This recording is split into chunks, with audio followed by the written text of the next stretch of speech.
Berakhlak baik. Orang yang berakhlak baik, bertutur kata lembut, berwajah nan ramah, selalu tersenyum, dan dalam kesulitan hidup selalu bersikap sabar, niscaya akan dicintai dan disegani sesamanya. Banyak orang yang ingin sekali bersahabat dengannya. Orang berakhlak luhur tidak akan mengidap penyakit jiwa, tidak mudah berputus asa, dan selalu memperlihatkan dirinya hidup dalam kegembiraan dan kebahagiaan. Setiap orang yang bersahabat dengannya tidak akan pernah merasa bosan. Imam Ja'far bin Muhammad Asy-Syadiq berkata, "Tak ada kehidupan yang lebih baik daripada berakhlak baik." Adapun yang berakhlak buruk akan senantiasa menampakkan muka yang masam, cepat marah, tidak sabaran, dan rapuh atau mudah putus asa terhadap berbagai kejadian dan cobaan seringan apapun. Sekali saja sebuah kejadian buruk menimpanya, ia akan langsung berteriak dan marah-marah tanpa sebab yang jelas. Ia memiliki sifat yang begitu buruk, lisannya kotor, dan selalu dirundung kegelisahan.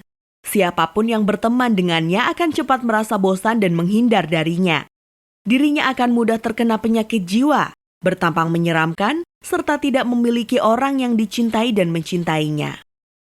Rasulullah bersabda, "Orang yang berakhlak buruk akan menyiksa dirinya sendiri." Berakhlak luhur merupakan suatu keharusan, terlebih bagi pasangan suami istri, mengingat keduanya hidup bersama di bawah satu atap dan terikat dalam jalinan suci yaitu pernikahan. Para wanita terhormat, apabila Anda ingin hidup berbahagia bersama suami dan anak-anak Anda, tak ada jalan lain kecuali terus berusaha memperbaiki akhlak Anda. Milikilah perilaku yang luhur, kembangkanlah selalu senyuman di wajah Anda. Jauhkanlah segenap hal yang dapat merusak kebersihan serta keutuhan rumah tangga, dan janganlah berbicara sepatah kata pun tentang hal yang tidak senonoh.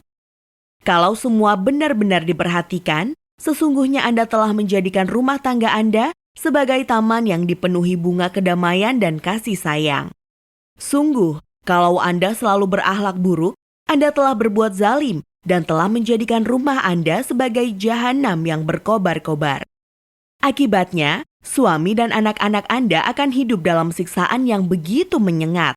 Sebenarnya, kalau Anda berperilaku luhur, Anda bisa menjadi pembawa rahmat dalam lingkungan rumah tangga. Karenanya, mengapa Anda malah menjadikan rumah Anda tak ubahnya penjara yang gelap dan suram? Mengapa Anda berkepala batu dan gemar melontarkan kata-kata tidak senonoh? Tidakkah Anda mengerti bahwa akhlak luhur Anda yang disaksikan anak-anak Anda setiap hari memiliki pengaruh yang luar biasa terhadap diri mereka? Karenanya, kalau Anda memang betul-betul menyayangi dan mencintai suami dan anak-anak Anda, janganlah berakhlak buruk. Ketahuilah, akhlak yang luhur merupakan sebaik-baiknya fondasi bagi kelanggengan ikatan suci perkawinan. Khalibnya, kasus perceraian merupakan hasil nyata dari keburukan akhlak. Berdasarkan hasil penelitian tentang kasus perceraian, tak adanya kecocokan akhlak antara masing-masing anggota keluarga merupakan faktor utama yang memicu pertengkaran. Di bawah ini terdapat contoh yang saya kutip dari hasil penelitian pada tahun 1968 dan 1969, tahun Iran. Pada tahun 1968, keluhan berdasarkan tak adanya kecocokan akhlak mencapai angka 12.760 dari total 16.039 keluhan yang masuk ke meja pengadilan bidang keluarga dan masyarakat. Pada tahun 1969, keluhan berdasarkan ketidakcocokan akhlak mencapai 11.246 keluhan dari total 16.058. Semua itu berkisar pada perselisihan dan pertengkaran dalam kehidupan rumah tangga. Berdasarkan hasil penelitian yang sederhana ini, kita dapat mengetahui bahwa perselisihan dalam rumah tangga merupakan buah dari tidak sinkronnya hubungan antara suami dan istri. Kasus tersebut mencapai lebih dari 70% dari total kasus perselisihan yang terjadi dalam rumah tangga. Para nyonya yang terhormat, Anda bisa saja menguasai hati suami Anda dengan menampakkan cinta yang amat mendalam atau iskun, kasih sayang, dan melakukan interaksi dengan suami Anda berdasarkan akhlak yang luhur serta jiwa yang lapang.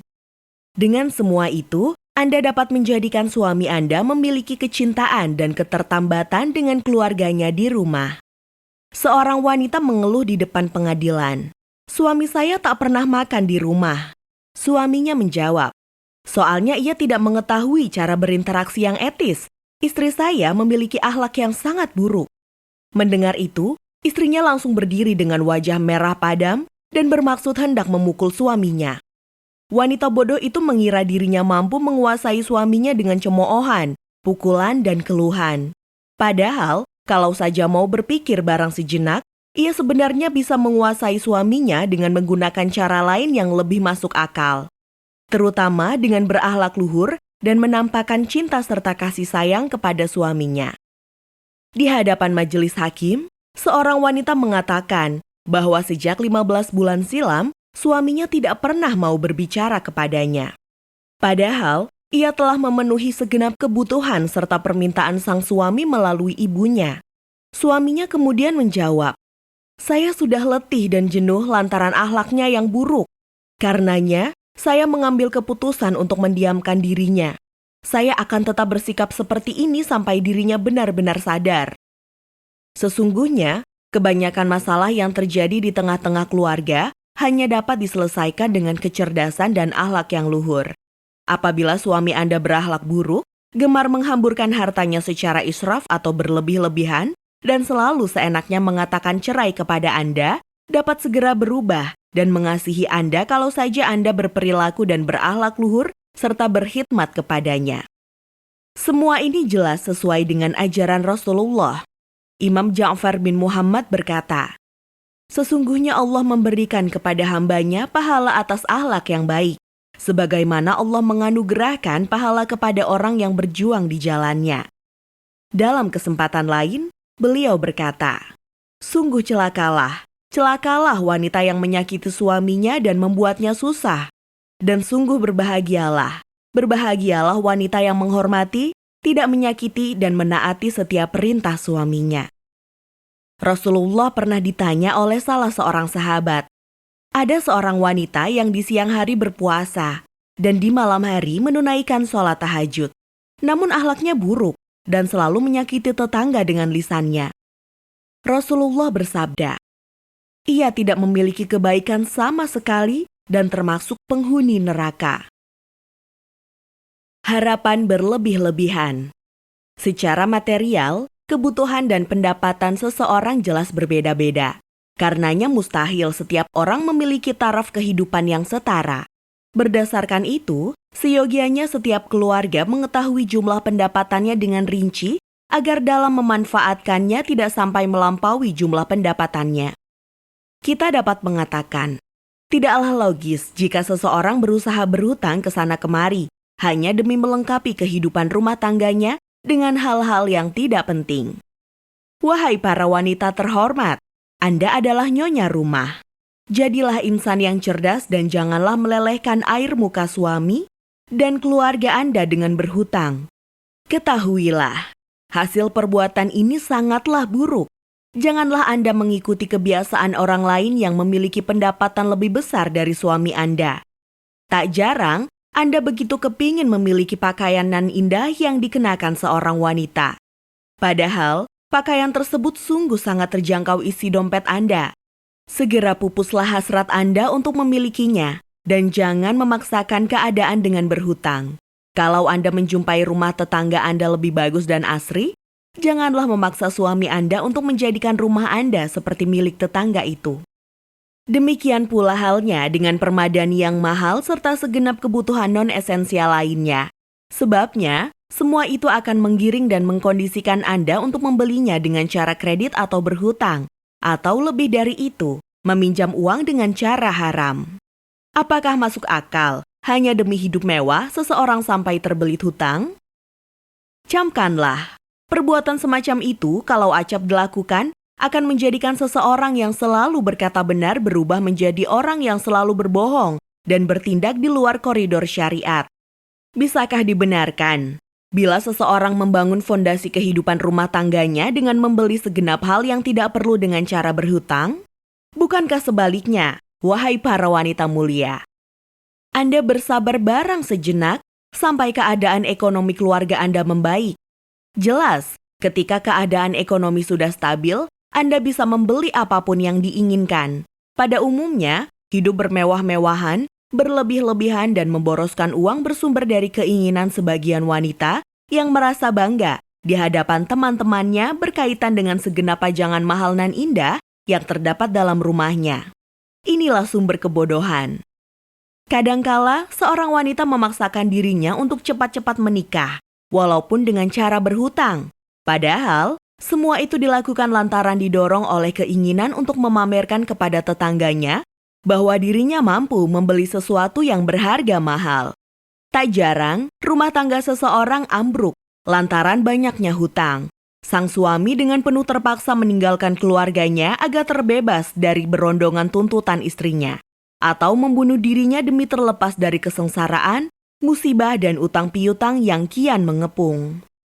Seorang suami berkata di hadapan majelis hakim, "Istri saya meminta saya menceraikan dirinya apabila saya tidak sanggup membelikannya pesawat televisi. Padahal ia tahu betul bahwa gaji saya sebulan tidak lebih dari 300 tuman. Sebanyak 100 tuman saya gunakan untuk membayar sewa rumah ini, dan 200 tuman sisanya untuk membiayai kehidupan saya beserta keluarga. Bagaimana mungkin saya mampu membeli sebuah televisi kalau keadaannya seperti ini?" Suami yang lain juga mengatakan, "Istri saya ingin membeli pakaian yang harganya mahal, supaya nampak seperti istri orang kaya. Di hadapan kalian saya bersumpah kepada Allah bahwa gaji saya sebulan tidak lebih dari 900 tuman. Sebanyak 300 tuman saya gunakan untuk membayar sewa rumah kami. Saya bertanya kepada kalian, atas nama Allah, apakah sisa gaji tersebut lebih baik saya gunakan untuk mencukupi kehidupan pokok keluarga sehari-hari, atau digunakan untuk membeli istri saya sepatu, topi, serta gaun berharga mahal?" Setelah mengatakan itu, ia menoleh ke arah ibu mertuanya seraya mengatakan, "Saya akan menuruti kemauannya dan akan mengembalikan putri Anda kepada Anda. Saya akan menceraikannya. Mulai saat ini saya tidak lagi mempercayai semua wanita." Seorang suami nekat hendak membunuh dirinya, namun untungnya tidak kesampaian. Ketika siuman, ia berkata, "Saya bekerja tambahan sebagai sopir dan telah menikah sejak 3 tahun silam. Permintaan dan tuntutan istri saya sudah benar-benar tidak masuk akal. Lantaran saya tidak sanggup memenuhi tuntutannya, ia selalu mencemooh dan mengejek saya dengan berbagai ucapan tidak senonoh. Akhirnya saya merasa bosan dan bertekad untuk meninggalkan istri saya selama-lamanya dengan cara bunuh diri." Seorang wanita berkata kepada suaminya, "Lebih baik Anda menceraikan saya kalau Anda tidak menghisap rokok produk luar negeri." Wanita-wanita seperti ini sama sekali tidak mengetahui tujuan pokok pernikahan. Mereka menganggap pernikahan tak ubahnya sehelai tirai yang bisa dijadikan tempat bersembunyi. Bagi mereka, pernikahan merupakan sarana untuk mewujudkan keinginan-keinginannya semasa kecil. Mereka berkeinginan agar suaminya menjadi hamba sahaya yang hina dina, bahkan menjadi tawanan yang setia melayani serta memenuhi keinginan dan tuntutan mereka. Hasil jerih payah suami yang sepenuhnya dipersembahkan kepada dirinya, dimanfaatkan untuk mewujudkan cita-cita kotornya. Para istri semacam ini akan merasa cukup, terpuaskan, dan diam membisu apabila tuntutan terpenuhi dan dirinya tidak melihat adanya milik orang lain yang juga harus dimiliki. Sebagian wanita tidak mau tahu tentang kecilnya gaji sang suami. Tatkala melihat sesuatu yang indah, dirinya akan langsung menuntut sang suami untuk membelikannya. Sekalipun untuk itu, suaminya harus berhutang atau mengambil uang dengan cara haram. Inilah sebab musabab yang menjadikan suami mengalami frustasi yang begitu mendalam. Wahai para wanita yang menjadikan pernikahan sebagai sarana pemenuhan tuntutannya, yakinlah bahwa Anda mustahil menggapai cita-cita tersebut. Keadaan semacam itu hanya akan terwujud kalau Anda kembali ke rumah orang tua Anda dan menyusahkan mereka seumur hidup. Setelah Anda menjauhkan diri dari kenikmatan cinta kasih hidup berkeluarga, ketahuilah, tak seorang pun laki-laki yang sudi berdiri di depan pintu rumah orang tua Anda untuk melamar Anda kedua kalinya.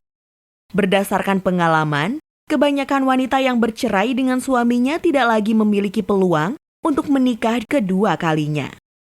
Kalau sudah terlanjur bercerai, anggaplah Anda akan menikah lagi. Namun dari mana Anda tahu bahwa kepribadian laki-laki yang menikahi Anda jauh lebih baik dari suami Anda yang pertama? Sebaiknya Anda merenungkan baik-baik akibat dari setiap perbuatan Anda. Catatlah setiap hari pengeluaran Anda. Hindarilah pemborosan serta kebiasaan berhutang agar pengeluaran Anda sesuai dengan penghasilan suami. Jauhkanlah segenap hal yang dapat mengubur cinta kasih dan sayang yang terjalin dalam hubungan kehidupan rumah tangga Anda.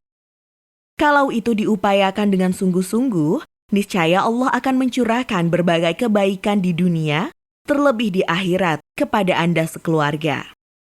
Apabila suami Anda agak boros dalam hal-hal tertentu, tegurlah dirinya dengan cara santun dan lemah lembut. Katakan kepadanya untuk tidak membeli barang-barang yang tidak perlu, karena itu dapat menimbulkan pengaruh negatif dalam kehidupan rumah tangga. Ketahuilah bahwa berhemat akan membuahkan manfaat pada saat-saat tertentu. Janganlah Anda membebani suami di luar kesanggupannya, sebab semua itu akan menyebabkan Allah murka. Rasulullah bersabda, "Ketahuilah bahwa setiap kebaikan yang dilakukan wanita yang membiarkan dan membebani suaminya dengan sesuatu di luar kemampuannya tidak akan diterima Allah. Allah akan menemui dirinya dalam keadaan murka." Dalam hadis lain, Rasul bersabda, "Barang siapa memiliki istri yang tidak menolongnya, tidak sabar dengan pemberian Allah kepadanya, membuatnya sengsara dan membebaninya di luar kesanggupannya, maka Allah tidak akan menerima satupun kebaikan darinya, yang kebaikan tersebut dapat membantunya dari api neraka, dan Allah akan murka kepadanya selama ia masih seperti itu." Rasul juga bersabda, "Seorang laki-laki tidak mendapatkan manfaat yang lebih baik setelah beriman kepada Allah, daripada memiliki istri yang selalu menolongnya." Istri, pelipur lara suami. Galibnya, musibah dipikul seorang laki-laki lantaran dirinya harus bekerja di luar rumah demi memenuhi kebutuhan primer. Dalam pekerjaannya, ia senantiasa menghadapi berbagai masalah yang sulit lagi pelik. Kalau dirinya seorang karyawan perusahaan atau pegawai sebuah instansi pemerintah, tak jarang ia harus menelan ucapan menyinggung hati yang terlontar dari mulut pimpinannya. Kalau ia seorang pedagang, maka pada waktu-waktu tertentu barang dagangannya kurang laku sehingga menjadikannya rugi. Belum lagi dengan uang yang dipinjam temannya yang terlambat membayar. Dan masih banyak lagi hal-hal yang membuatnya tertekan, yang tidak mungkin saya sebutkan satu persatu di sini. Ala kulli hal, permasalahan serta musibah yang harus dihadapi kaum laki-laki bukan cuma 1-2 saja. Sebagaimana diketahui, dalam setahun saja ia menghadapi ratusan problem yang tentunya sedikit banyak akan mempengaruhi jaringan syarafnya. Karenanya bukan isapan jempol belaka kalau dikatakan bahwa kebanyakan laki-laki berumur lebih pendek ketimbang perempuan. Bagaimana mungkin seutas urat syaraf sanggup menanggung beban tanggung jawab untuk menafkahi beberapa orang? Belum lagi harus menanggung berbagai kejadian serta musibah yang menderanya setiap hari? Dalam keadaan demikian, dirinya tentu memerlukan kehadiran seseorang yang berwatak lembut, yang mengasihi serta menyayanginya. Dirinya benar-benar membutuhkan hiburan dan ketentraman demi mendapatkan kembali kekuatan dan kesanggupannya untuk melanjutkan hidup dan kehidupan keluarganya. Wahai para nyonya yang terhormat, sesungguhnya suami dan teman hidup Anda mengalami keterasingan dan kesendirian yang begitu getir. Ia ingin melarikan diri dari berbagai masalah yang mengepungnya di luar rumah. Jauh di lubuk hatinya, hanya ada satu keinginan kuat, beristirahat dalam dekapan keluarganya yang hangat dan damai. Dirinya hanya ingin agar Anda menjadi pelipur laranya. Ia berharap betul pada kelembutan hati Anda. Janganlah Anda bersikap kikir kepadanya. Kembangkan senyum manis di hadapannya. Ucapkanlah kata-kata nan indah. Sajikanlah makanan yang lezat, serta jauhkanlah berbagai hal yang bermasalah pada saat ia tidak di rumah. Janganlah Anda menjadikan kehidupan serta waktunya begitu keruh dan tidak karuan lantaran permintaan atau tuntutan yang macam-macam. Biarkanlah dirinya beristirahat demi menghilangkan kepenatan yang dialaminya seharian di luar rumah. Kalau ia merasa lapar, kenyangkanlah. Kalau gelisah, tenangkan dan bantulah. Janganlah Anda menjadi wanita yang bawel. Janganlah Anda menggerutu ketika dirinya meminta Anda melakukan sesuatu. Apabila Anda memahami bahwa untuk menghiburnya tak ada cara lain kecuali mengajaknya berbincang-bincang, lakukanlah itu. Namun, kalau keadaannya tidak mengizinkan, yaitu suami nampak benar-benar keletihan, janganlah Anda memulainya lebih dulu. Anda harus menjadi seorang wanita yang cerdas dan bersikap peduli. Jadilah seseorang yang bersedia dan dengan penuh perhatian mendengarkan keluhan suami Anda. Jauhkan kebiasaan tertawa terbahak-bahak atau menyunggingkan senyum yang tidak pada tempatnya. Sebab apabila Anda melakukannya tanpa memperhatikan situasi yang ada, bisa-bisa ia mengira Anda bermaksud menghina dirinya. Perlihatkanlah perhatian Anda yang sungguh-sungguh kepadanya. Larutlah dalam kesedihan tatkala ia mengutarakan tentang kesedihan dan kekecewaannya terhadap suatu masalah. Simaklah dengan penuh perhatian segenap masalah yang dikemukakan dan dikeluhkan dirinya. Jadikanlah semua itu sebagai pusat perhatian Anda. Apabila Anda mengetahui bahwa dirinya tengah bimbang, berikanlah dukungan dan motivasi kepadanya. Katakanlah, sesungguhnya seluruh kejadian dan musibah merupakan keharusan hidup. Setiap manusia pasti bakal mengalami dan menghadapinya. Sebagaimana juga kita, pada dasarnya kehidupan dunia ini tidak terlepas dari dua hal. Hari ini kita merengkuh kebahagiaan. Esok hari giliran cobaan dan musibah yang kita hadapi. Apabila kebahagiaan dialami pada hari ini, janganlah kita mengingkari kenikmatannya. Sebaliknya, kalau cobaan yang mendera kita pada hari ini, seyogianya kita bersabar sampai Allah memberikan jalan keluar. Adapun kalau dirinya meminta jalan keluar dan usulan pemecahan terhadap masalah yang dihadapinya kepada Anda, berikanlah semua itu. Sementara apabila Anda belum memiliki usulan atau gagasan yang pas, himbaulah dirinya untuk bermusyawarah dengan kerabat dekatnya yang memang berkompeten. Wahai para nyonya yang terhormat, sesungguhnya suami Anda amat memerlukan Anda di saat dirinya dibelit musibah. Oleh sebab itu, Anda harus segera mendampinginya di saat-saat kritis. Jadilah teman hidup yang benar-benar mengasihi, membelai lembut, dan menghormati dirinya. Berlakulah sebagai seorang dokter yang merawat jiwanya. Bentuklah kepribadian Anda dengan segenap perbuatan baik ini. Siapakah yang layak menjadi dokter sekaligus perawat nan lemah lembut bagi jiwanya selain diri Anda sendiri? Kelak, Anda akan segera mengetahui bahwa suami Anda sanggup meloloskan diri dari himpitan musibah setelah dirinya merasakan belayan kasih sayang, kelembutan, adanya perhatian, usulan dan cinta kasih Anda. Pada saat itu, ia akan mengetahui dan memahami bahwa Andalah satu-satunya insan di dunia ini yang bisa mencurahkan perhatian seperti itu kepadanya.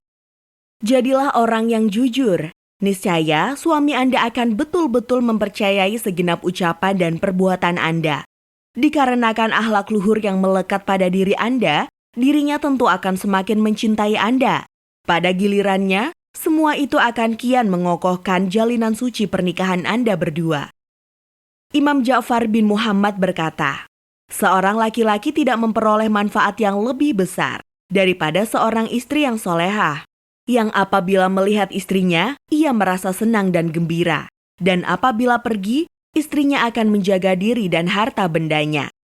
Imam Ali bin Musa Ar-Ridho berkata, wanita itu ada 3 jenis, yaitu yang banyak melahirkan anak, bersikap lemah lembut selalu menolong suaminya untuk dunia dan akhirat, wanita mandul yang tidak memiliki kecantikan dan enggan menolong suaminya, wanita keras kepala, sering mengumpat, selalu menjadikan hal yang banyak menjadi sedikit, dan tidak mau menerima yang banyak.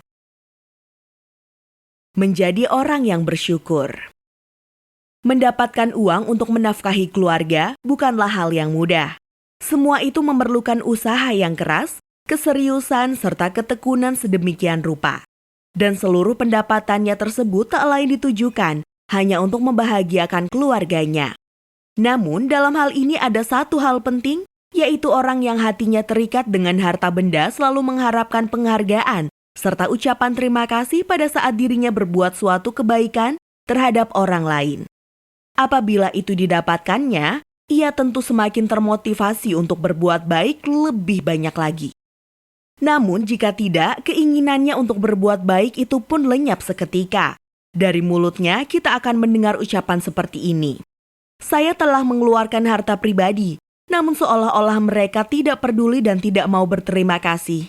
Mereka memang tidak pantas diberi dan dikasihani. Membalas kebaikan dan mengucapkan terima kasih kepada orang yang telah berbuat baik merupakan sifat yang terpuji dan termasuk salah satu rumus terbaik untuk beramal soleh. Syarat yang digariskan Allah bagi kelangsungan curahan nikmatnya adalah bersyukur. Dalam Al-Quran, Allah berfirman, "Dan ingatlah juga tatkala Tuhanmu memaklumkan, sesungguhnya jika kamu bersyukur, pasti kami akan menambah nikmat kepadamu. Dan jika kamu mengingkari nikmatku, maka sesungguhnya azabku sangat pedih."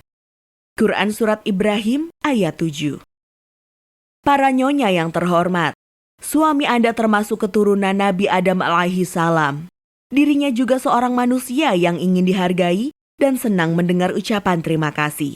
Terlebih yang terlontar dari mulut Anda. Suami Anda ikhlas bekerja siang malam tanpa kenal waktu.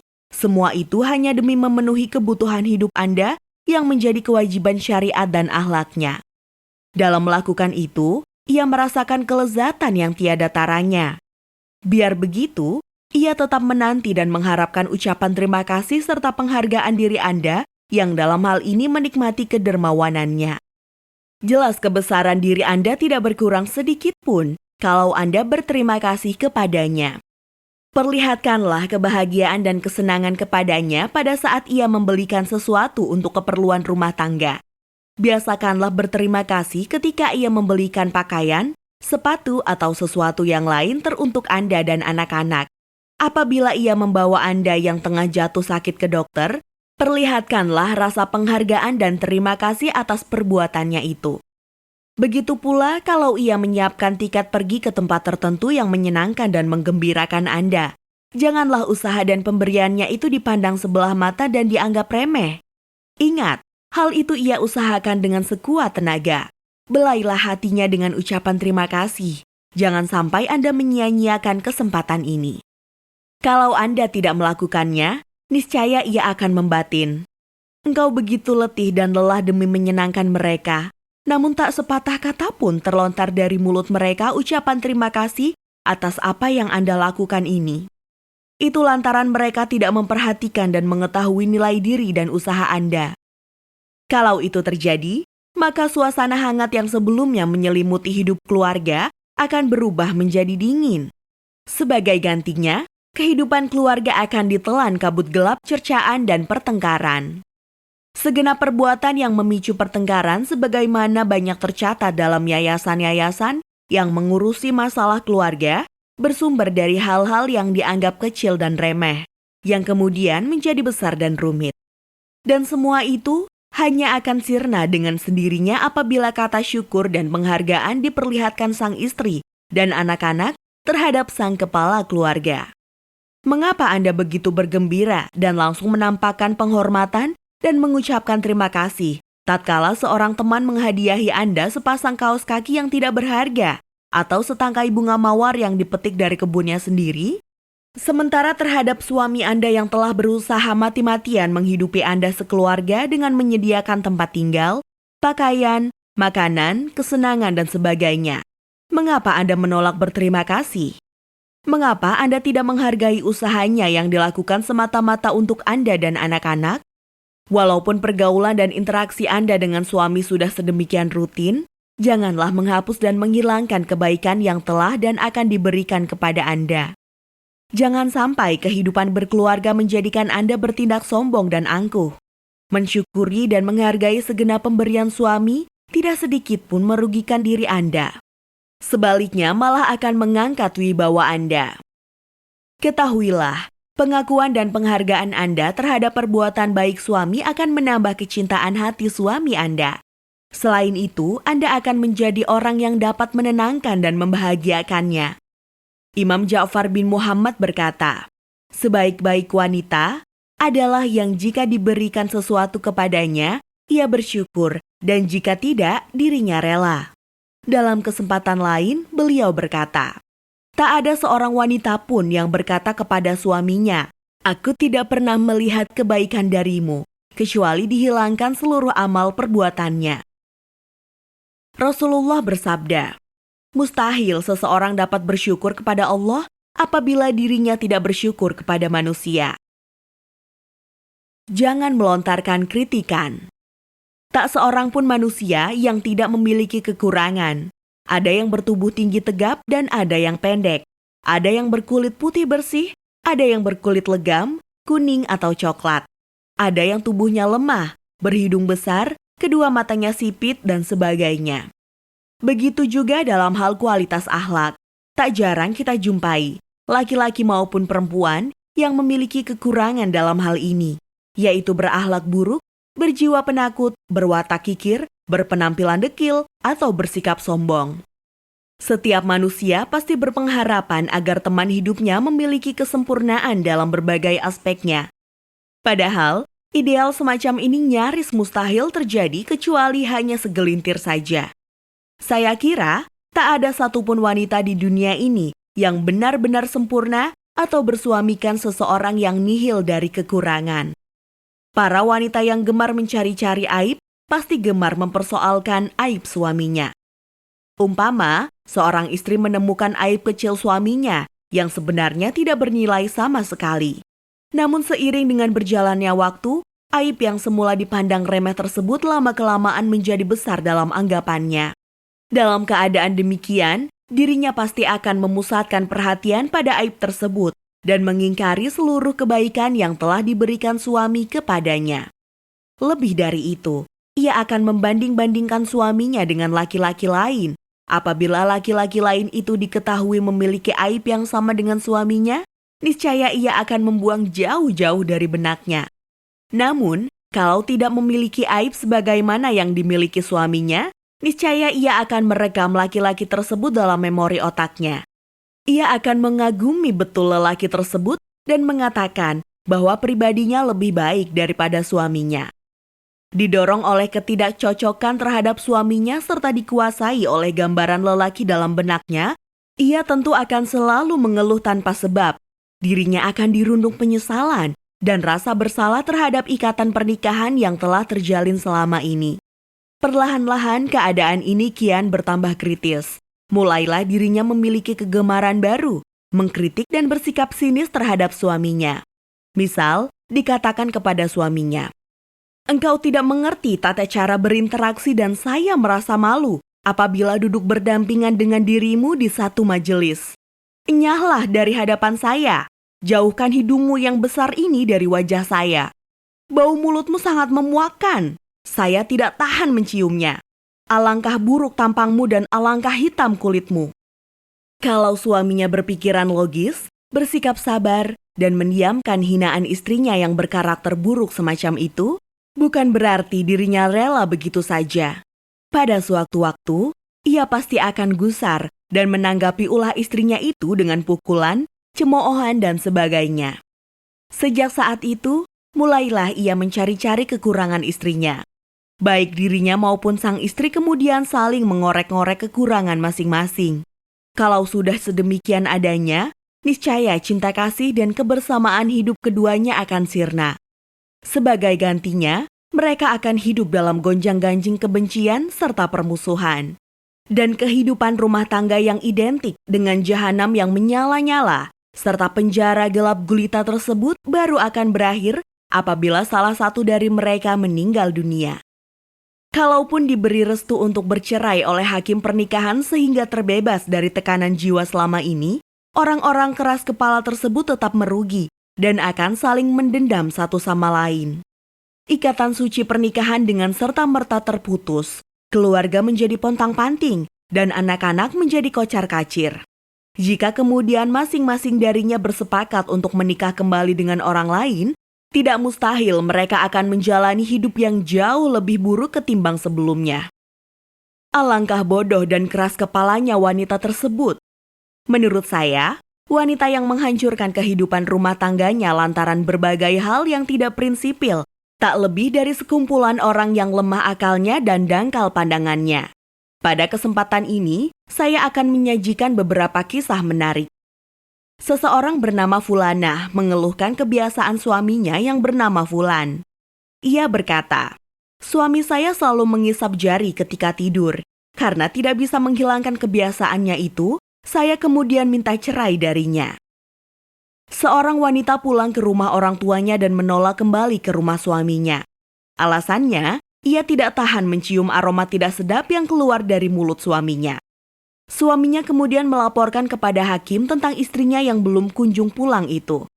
Di hadapan hakim, keduanya lantas berdamai dan sang istri bersedia kembali ke rumah suami dan anak-anaknya. Namun, lagi-lagi ia harus menghirup aroma tak sedap dari mulut suaminya. Tanpa pikir panjang lagi, ia langsung meninggalkan kamar tidurnya dan pindah ke kamar yang lain. Melihat itu, suaminya menjadi gusar dan membunuh istrinya. Seorang dokter gigi mengajukan cerai kepada suaminya. Ia menceritakan, "Tingkat pendidikannya lebih rendah dari saya dan baru lulus dari universitas 3 tahun setelah saya." Lain lagi kisahnya dengan seorang wanita yang berusia 27 tahun yang bergegas kabur dari rumahnya seraya mencaci maki suaminya. Kejadian tersebut meletup lantaran dirinya dianggapnya tidak mampu menyiapkan makanan yang disukai suaminya. Dalam kisah lain, seorang wanita menuntut cerai lantaran suaminya suka duduk-duduk di atas tanah, menyantap makanan dengan tangan atau tanpa menggunakan sendok garpu. Tidak mengerti cara berinteraksi yang baik dan jarang mencukur kumis serta jenggotnya. Jelas, tidak semua wanita berperilaku seperti ini. Masih banyak wanita cerdas yang sadar betul bagaimana seharusnya hidup berumah tangga. Dalam segenap perbuatannya, wanita semacam itu selalu berhitung ribuan kali. Masa depan keluarga selalu menjadi pusat perhatiannya, dan dirinya paling enggan membuka aib suaminya. Wahai para wanita terhormat, sebagai manusia, suami Anda pasti memiliki kekurangan. Namun, ia juga pasti memiliki sifat-sifat terpuji.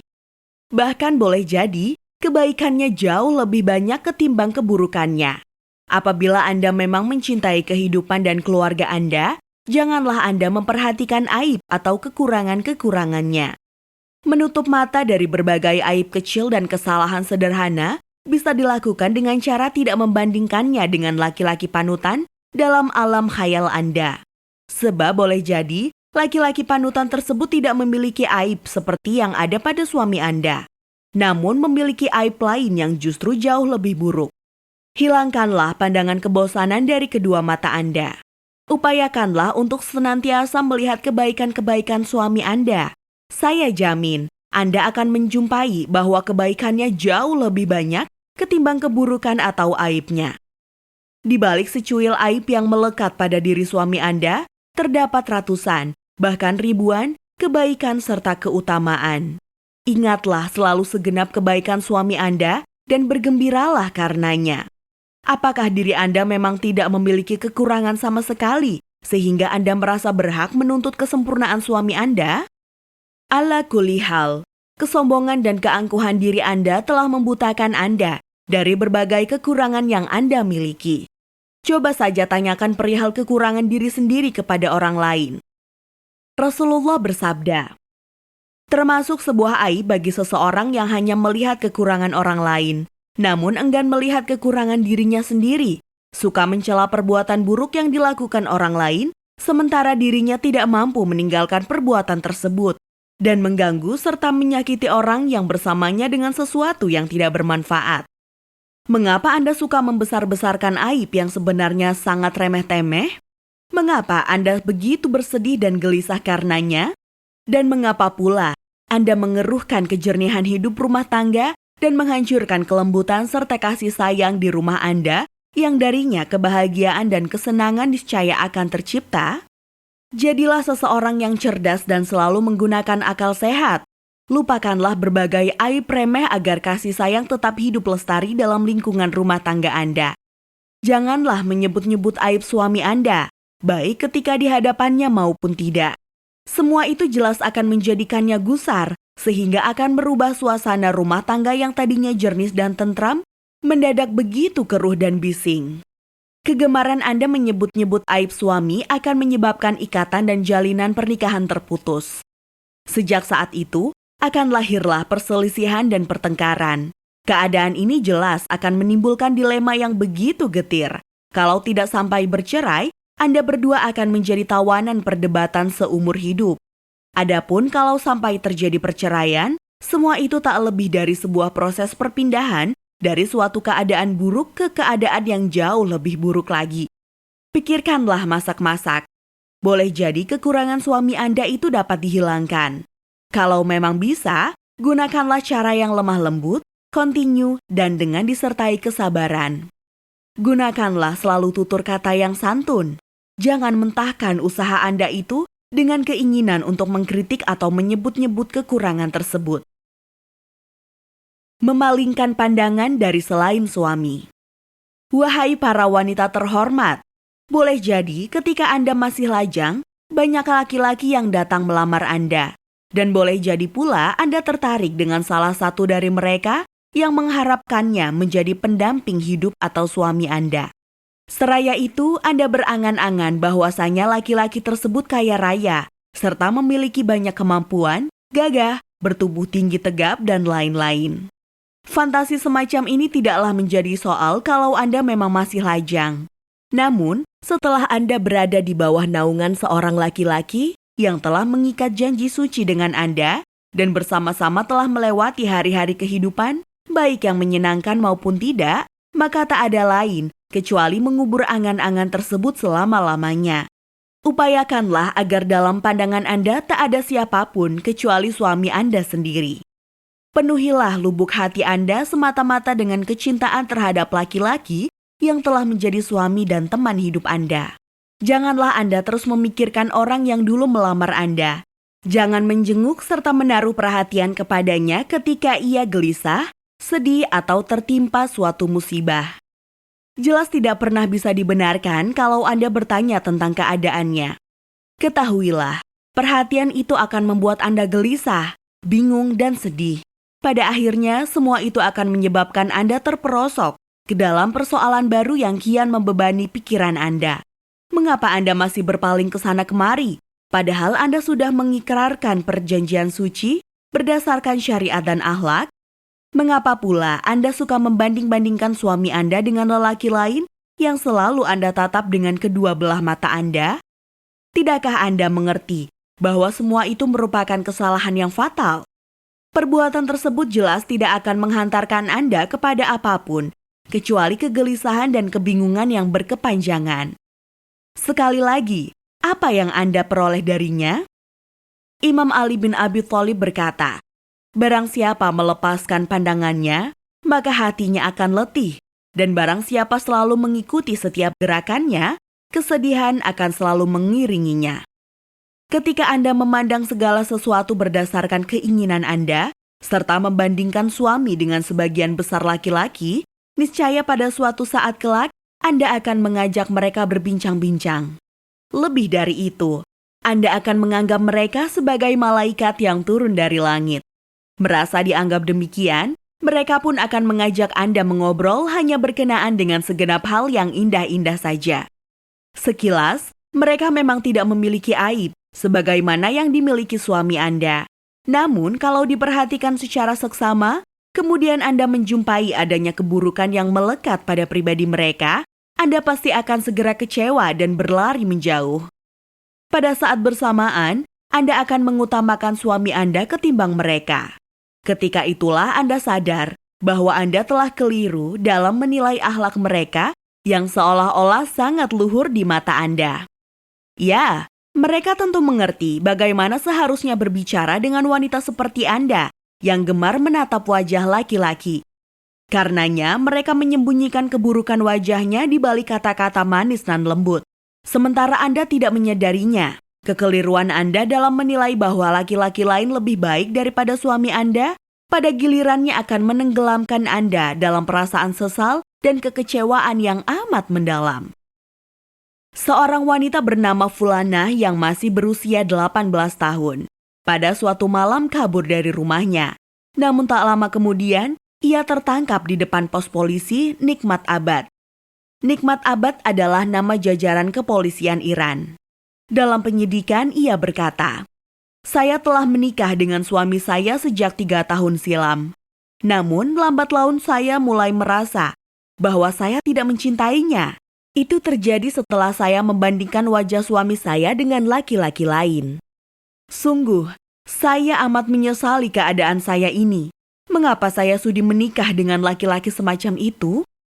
Nyonya yang terhormat, apabila Anda tidak ingin terhempas ke dalam jurang malapetaka dan kebingungan, seraya ingin menggapai kehidupan bahagia dan ceria, seyogianya Anda tidak menghiraukan laki-laki lain selain suami Anda. Janganlah pernah Anda memuji salah satu dari mereka. Janganlah Anda mengatakan, dulu si Fulan datang meminang saya. Alangkah indah seandainya waktu itu saya menikah dengannya. Pikiran serta perkataan semacam itu jelas akan memudarkan kecintaan dan kasih sayang di tengah-tengah keluarga. Dan suasana hidup rumah tangga pun akan berubah menjadi keruh dan senantiasa diguncang prahara. Dari mana Anda tahu Anda akan hidup bahagia seandainya Anda menikah dengan laki-laki idaman selain suami? Sungguh, Anda tidak mengetahui keadaan serta pribadi laki-laki tersebut kecuali dari penampilan lahiriahnya belaka. Sedangkan kekurangan serta aib dirinya, Anda sama sekali tidak tahu. Dari mana Anda akan tahu bahwa istri laki-laki idaman tersebut hidup bahagia, puas dan rela terhadapnya? Para nyonya terhormat, kalau saja suami Anda mengetahui segenap imajinasi setan yang bersemayam dalam benak Anda, di mana Anda terus menyalahkan diri sendiri, niscaya ia akan berprasangka buruk terhadap Anda. Sedikit demi sedikit, hubungan Anda berdua akan rusak, dan rumah Anda akan menjelma menjadi kobaran api yang mustahil dipadamkan, kecuali Allah menghendakinya. Karena itu, janganlah Anda berbuat kurang ajar demi memuji laki-laki lain. Wahai para istri, jangan sampai Anda bertindak keterlaluan dengan berupaya mengetahui keadaan laki-laki lain secara mendetail, apalagi bercanda dan bermesra-mesraan dengannya. Bisa kita bayangkan, bagaimana perasaan suami apabila memergoki Anda dalam keadaan demikian. Jangankan menyaksikan kebiadaban tersebut, dengan melihat foto istrinya tengah duduk berdampingan dengan lelaki asing saja, dirinya sudah tidak sanggup menahan diri. Rasulullah bersabda, Allah murka terhadap seorang wanita yang telah bersuami, namun pandangannya dipenuhi sesuatu selain suaminya. Hijab Islami. Dalam banyak hal, kaum laki-laki dan perempuan berjalan secara beriringan. Namun dalam hal-hal tertentu, mereka berjalan terpisah dengan tipikal masing-masing. Berbeda dengan laki-laki, kaum perempuan merupakan makhluk yang lembut, indah, menjadi figur yang disayangi, dan menjadi pelabuhan hati kaum laki-laki. Adapun kaum laki-laki merupakan sosok manusia yang menambatkan hatinya pada seorang wanita. Wanita adalah kaum yang dicintai, sementara laki-laki adalah kaum yang mencintai. Tatkala memiliki ketertarikan terhadap seorang wanita, seorang laki-laki akan berupaya mengikat dan merengkuh segenap kecantikan serta keindahan wanita dimaksud. Sementara itu, kaum wanita akan berusaha mempersembahkan keindahan, kecantikan, kemanisan dan kelembutan dirinya pada laki-laki kecintaannya, seraya menjauhkan diri dari laki-laki bukan muhrimnya. Pada umumnya, kaum laki-laki sangat mudah terbakar api cemburu. Mereka tidak akan sanggup menyaksikan istrinya ditatap lelaki lain yang bukan muhrimnya. Apalagi kalau sampai bergaul dan bercengkrama. Sepanjang pengetahuannya, senda gurau, canda tawa dan sebagainya hanya diperkenankan dilakukan seorang istri bagi suaminya seorang. Oleh karena itu, ia kemudian berharap dan menuntut istrinya untuk mengenakan hijab atau kerudung sesuai dengan ajaran syariat, akhlak dan urfun, atau kebiasaan di tengah-tengah masyarakat yang menguatkan ketentuan syariat. Seorang laki-laki mukmin sudah barang tentu memiliki kecemburuan terhadap istrinya. Oleh karena itu, dirinya pasti akan menuntut istrinya untuk senantiasa berbuat baik. Dan apabila istrinya mengetahui kewajiban dirinya sebagai seorang muslimah dan mengetahui etika kehidupan bermasyarakat, niscaya suaminya akan hidup tenang. Selain itu, ia juga akan berusaha semampunya untuk mempersembahkan yang terbaik bagi keluarganya. Dan kecintaannya terhadap sang istri juga terus menjulang. Dalam aktivitas kehidupannya, ia akan berusaha menutup dan melenyapkan seluruh jalan masuk bagi hawa nafsunya sehingga dirinya tidak sampai tergoda wanita lain. Adapun laki-laki yang melihat istrinya tidak berhijab dan selalu mempertontonkan kecantikannya di hadapan laki-laki lain, niscaya akan terpukul dan tersiksa. Dirinya tidak rela orang lain ikut menikmati segenap apa yang sebenarnya hanya khusus diperuntukkan bagi dirinya sendiri. Lama-kelamaan, ia pun akan merasa bosan terhadap istrinya dan selalu menjumpai dirinya dalam keadaan terpaksa, gelisah, bingung, dan galau yang terus berkecamuk. Setiap hari, dirinya selalu berkeluh kesah tentang kelakuan istrinya. Oleh karenanya, tak bisa dipungkiri bahwa kebaikan suatu masyarakat tercipta apabila para wanita yang hidup di dalamnya mengenakan hijab Islami dan tidak menghias dirinya di hadapan lelaki non-muhrim tatkala keluar rumah. Mengindahkan hijab Islami merupakan taklif atau kewajiban ilahi. Saya akan memaparkan dalil Al-Quran tentangnya. Allah memfirmankan, "Katakanlah kepada wanita yang beriman, hendaklah mereka menahan pandangannya dan memelihara kemaluannya, dan janganlah mereka menampakkan perhiasannya, kecuali yang biasa nampak dari pandangannya.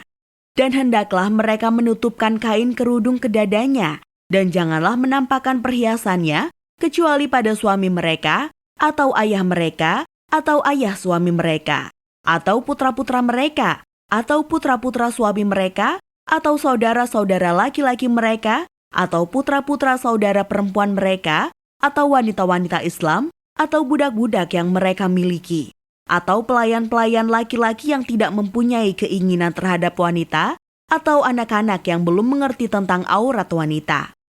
Dan janganlah mereka memukulkan kakinya agar diketahui perhiasan yang mereka sembunyikan. Dan bertaubatlah kamu sekalian kepada Allah, hai orang-orang yang beriman, supaya kamu beruntung." Quran Surat An-Nur ayat 31. Ya, sejumlah keuntungan akan diraih para wanita yang mengenakan hijab dan pakaian Islami. 1. Menjaga martabat, nilai kemanusiaan dan status kaum wanita di tengah-tengah masyarakat. Selain itu, mereka yang berhijab juga akan terhalang dari pandangan laki-laki bukan muhrimnya. 2. Menampakkan kesetiaan terhadap suami. Pengenaan hijab Islami akan menciptakan ketenangan dan kejernihan hidup dalam lingkungan keluarga. Kehidupan keluarga akan jauh dari kecurigaan dan keraguan yang berpotensi memicu perselisihan dan pertengkaran. Dengan kata lain, para wanita yang mengenakan hijab Islami akan mengikat hati suaminya dan mengangkat kedudukannya di tengah-tengah keluarga maupun masyarakat. 3. Menjadikan laki-laki bukan muhrimnya tidak bisa bebas menikmati tubuhnya, sekaligus melenyapkan keraguan yang mungkin terlintas dalam benak suaminya. 4. Dengan berhijab, para wanita tidak akan menggelincirkan para pemuda ke dalam jurang dosa, kerusakan, dan berbagai penyakit kejiwaan. 5. Seandainya seluruh wanita berhijab Islami, tentu tak seorang wanita pun yang akan bersikap curiga terhadap suaminya. Sebab, pada saat itu seluruh wanita akan menyembunyikan kecantikan dan keindahan tubuh, serta wajahnya di tempat-tempat umum, sehingga tidak sampai memicu keinginan para suami untuk beristri lagi. Islam menuntut para wanita untuk benar-benar memperhatikan dan memenuhi kewajiban ini dengan cara yang paling baik. Dalam hal ini, Islam tahu betul bahwa watak kaum wanita amat berbeda dengan watak kaum lelaki. Dalam pandangan Islam, kaum wanita merupakan elemen sosial yang sangat penting. Mereka memiliki peran menentukan dalam proses pembangunan dan perbaikan suatu masyarakat. Allah akan menganugerahkan balasan terbaik bagi kaum wanita yang berhijab sesuai dengan syariat. Sebab dengan berhijab Islami, mereka sesungguhnya telah menghentikan laju, bahkan memperbaiki kerusakan serta kehancuran hidup masyarakat.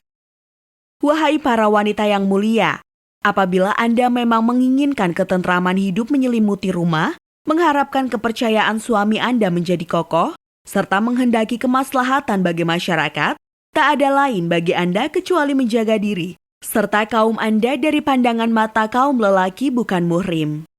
Ingat, hijab yang Islami akan menjadikan para pemuda tidak sampai tergelincir ke dalam jurang kemaksiatan yang dimurkai Allah.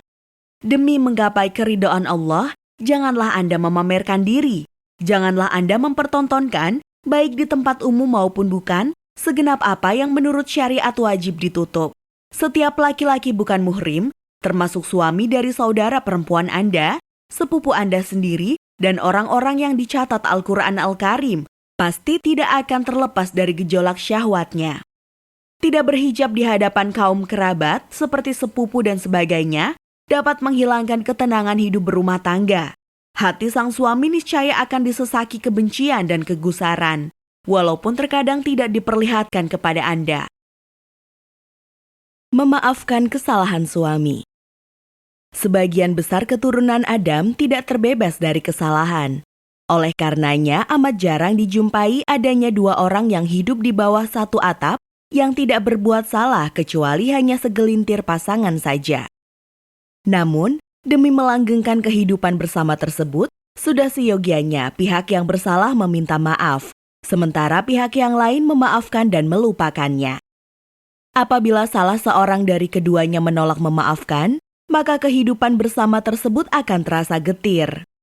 Lebih baik keduanya berpisah atau bercerai saja untuk selama-lamanya. Setiap suami maupun istri harus sama-sama menyadari bahwa berbagai pekerjaan yang ditekuni tak akan pernah beres apabila masing-masing pihak tidak berlapang dada, saling memaafkan, dan bersikap rendah hati antara satu sama lain. Hal yang tidak terbatas dalam lingkungan keluarga saja, namun juga harus diwujudkan dalam hubungan pertemanan, baik di lingkungan sekitar rumah maupun tempat kerja. Akan tetapi, kita dapat menegaskan bahwa kehidupan sosial secara umum tidak terlampau membutuhkan kelapangan dada, sikap memaafkan, dan kerendahan hati. Lain hal dengan kehidupan keluarga yang jelas-jelas amat membutuhkannya. Oleh sebab itu, kepada Anda yang mengaku mukminah, janganlah merusak kedamaian rumah tangga dengan memamerkan tubuh, berhias, dan sejenisnya. Sebuah keluarga yang masing-masing anggotanya sulit memberi maaf, bersikap fanatik terhadap dirinya sendiri, serta selalu menyebut kesalahan orang lain, akan terperangkap dalam penjara kehidupan yang suram, buruk, dan menyengsarakan. Wahai para wanita terhormat, mungkin acap kali Anda menjumpai bahwa setiap kali marah-marah, suami Anda melakukan satu atau lebih kesalahan, dari mulutnya terlontar kata-kata yang tidak senonoh, berbohong, berbuat sesuatu yang bertentangan dengan norma-norma sosial, dan sebagainya. Akan tetapi, pada saat dirinya menyesali perbuatannya itu, berilah maaf, dan janganlah mengungkit-ungkit perbuatan buruknya itu. Kalau suami Anda langsung meminta maaf usai berbuat salah, segeralah memaafkannya. Adapun bila dirinya nampak menyesal, namun lantaran egonya tidak memungkinkannya meminta maaf secara lisan, janganlah Anda menyebut-nyebut kesalahannya tersebut. Sebab, itu dapat menjatuhkan kepribadiannya di hadapan Anda. Kalau sampai itu terjadi, jangan salahkan siapapun bila kemudian timbul pertengkaran dan perdebatan yang boleh jadi akan berujung pada perceraian. Pejamkanlah mata Anda dan tutuplah rapat-rapat mulut Anda terhadap segenap kesalahan yang dilakukan suami Anda. Toh, rasa sesal pasti akan melintas dalam lubuk hatinya. Dan pada satu titik, Anda bisa merasakan penyesalan terhadap apa yang telah diperbuatnya itu. Suami Anda tentu menyadari bahwa Anda merupakan wanita pejuang dan cerdas dan selalu menggunakan akal sehat dalam bertindak. Dengan bersikap bijak dalam menghadapi kelakuannya yang tidak senonoh, niscaya suami Anda akan mengetahui betapa tingginya nilai kepribadian Anda. Kalau sudah begitu, semakin hari hubungan Anda dengannya akan semakin kokoh dan kecintaannya kepada keluarga kian bertambah. Rasulullah bersabda, "Maukah kalian, sahabatku, ku beritahu tentang wanita yang paling buruk?" Mereka menjawab, "Ya, wahai Rasulullah." Rasulullah melanjutkan, "Wanita yang buruk adalah yang hina di tengah-tengah keluarganya, pendendam, suka iri hati, tidak sungkan-sungkan untuk berbuat jahat, berdandan tatkala suaminya pergi, dan kalau suaminya berbuat salah, dirinya enggan memaafkan." Ingat, ketidakmauan seorang wanita memaafkan kesalahan kecil suaminya akan menghancurkan bangunan kehidupan keluarga. Tidakkah itu termasuk perbuatan yang kejam? Seorang wanita berkata kepada seorang hakim yang mengurusi masalah keluarga, "Sebelum menikah, suami saya tidak memberitahu saya tentang keharusan mengikuti wajib militer. Lebih dari itu, ia malah menutup-nutupinya. Setelah beberapa hari, saya baru mengetahui bahwa ia harus mengikuti wajib militer. Duhai, saya tak sanggup hidup dengan seorang lelaki yang suka berbohong.